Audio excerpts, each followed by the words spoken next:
3年之後咧，佢先至係真正確診到系統性紅斑狼瘡症嘅，令到我哋嘅病人咧係出現咗一個延誤嘅醫治嘅問題嘅。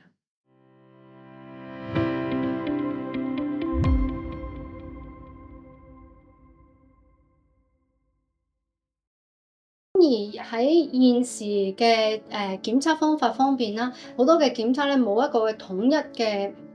golden marker，即係一個黃金嘅標準去確定究竟佢係屬於一個嘅自身免疫系統問題啊，定係純粹係一個普通嘅一啲炎症啊，或者普通嘅關節炎等等嘅問題。咁所以咧導致到有好多嘅病人咧，佢係睇咗好多年醫生啦。咁但係咧，到最終咧，佢都係冇辦法去確定到佢究竟係咪屬於呢個嘅自身免疫系統問題。咁我之前有另外一個病人咧，佢係已經有呢個嘅關節疼痛啦，同埋呢個嘅腎炎，已經有超過3年㗎啦。咁我直至到係第3年之後咧，佢先至係真正確診到佢係有呢個嘅系統性紅斑狼瘡症嘅。個原因咧就係因為咧，佢係有一個突然間間歇性嘅高燒，但係佢高燒可能今日高燒，但係聽日個體溫咧又會回復翻正常，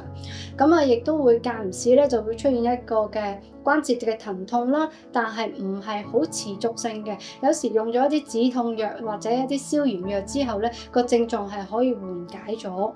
咁但係咧係冇辦法去完全去根治咗，咁直至佢睇咗超過10個醫生，做咗無數次嘅一啲嘅檢查之後，最終先至確定到佢係有呢個嘅系統性紅斑狼瘡症嘅。咁呢一個亦都有機會咧出現咗一個問題咧，就係令到我哋嘅病人咧係出現咗一個延誤嘅醫治嘅問題嘅。